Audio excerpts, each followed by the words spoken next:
Hi అండి, ఈరోజు నేను కాకరకాయ ఫ్రై చేస్తున్నాను.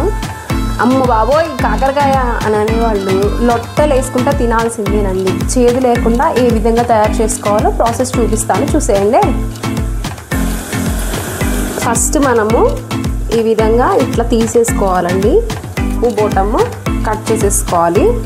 తర్వాత ఈ విధంగా కునుపులన్నీ ఇట్లా మనము స్లైసర్ ఉంటుంది కదా, తోలు తీసేది, దాంతో చక్కగా తీసేసుకోవాలి. నీట్గా వచ్చేస్తుంది.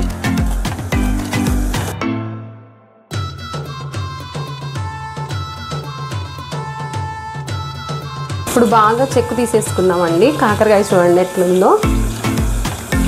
ఇదిగోండి ఇట్లా మొత్తం తీసేసుకున్నాను నేను. అంటే లైట్గా కొంచెం ఉంచుకున్నాను, చేదు కూడా మంచిదే కదా, అందుకని కొంచెం ఉంచుకున్నాను.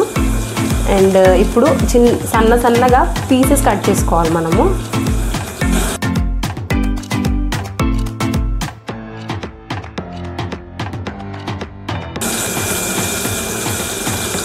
ఒక బౌల్లోకి వేసుకున్నాను.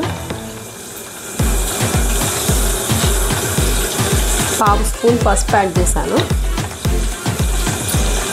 కళ్ళుప్పు వేస్తున్నాను. ఇప్పుడు బాగా కలుపుకోవాలండి. అంటే కాకరకాయకి పసుపు ఉప్పు బాగా పట్టేటట్టు కలుపుకోవాలి. మనం గట్టిగా పిసికినాం అనుకోండి, కాకరకాయలో నుంచి నీరు బయటకు వస్తుంది. అప్పుడు పర్ఫెక్ట్గా ఉన్నట్టు అనమాట, చేదంతా బయటకు వచ్చేస్తుంది. అప్పుడు కాకరకాయలు చేదు తగ్గిపోద్ది.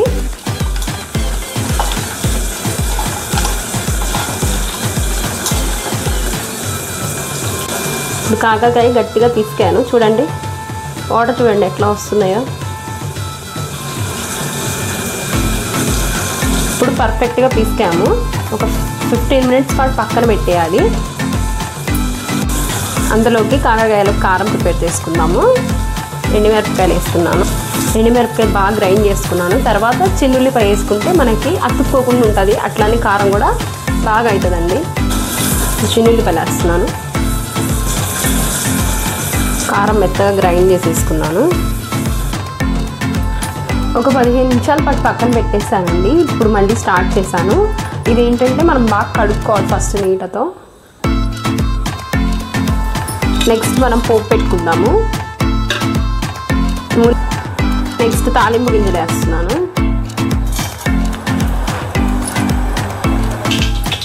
నెక్స్ట్ వెల్లుల్లి రెమ్మలు వేస్తాను. కరివేపాకు ఇట్లా బాగా నలుపుకొని వేసుకోవాలి. ఇప్పుడు నీళ్ళల్లో ఉన్నాయి కదా, ఇవి బాగా పిండేసుకొని వేసుకోవాలండి కాకరకాయని.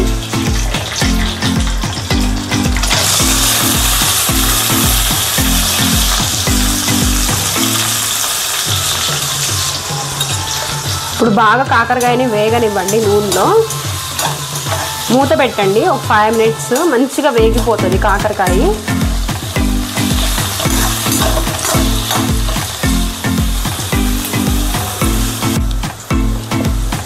ఇప్పుడు కాకరకాయలు కొంచెం మగ్గిన తర్వాత మనం సాల్ట్ కొంచెం వేసుకున్నాము.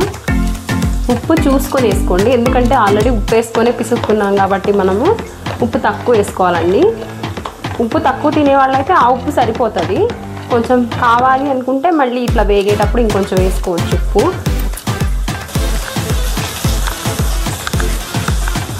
అండ్ ఇంకోటి ఏంటంటే అండి, ఈ కాకరకాయని మనం సిమ్లో పెట్టి మూత పెట్టి ఉడికించుకుంటేనే బాగుంటుంది. హై ఫ్లేమ్ మీద అయితే మాడిపోతాయి కానీ ఉడకవు. సో మనం సిమ్లో పెట్టే ఉడికించుకోవాలి కంపల్సరీగా. ఇప్పుడు కాకరకాయలు ఆల్మోస్ట్ వేగిపోయినాయండి. ఇప్పుడు కారం కూడా వేపుకుందాము. వేసుకొని ఒక 2 నిమిషాలు వేగేస్తే కారం కూడా ఇంతేనండి, టేస్టీ కాకరకాయ ఫ్రై రెడీ అయిపోయింది. ఈ వీడియో మీకు నచ్చినట్లయితే లైక్ చేయండి, షేర్ చేయండి, సబ్స్క్రైబ్ చేయండి. Thanks for watching this video.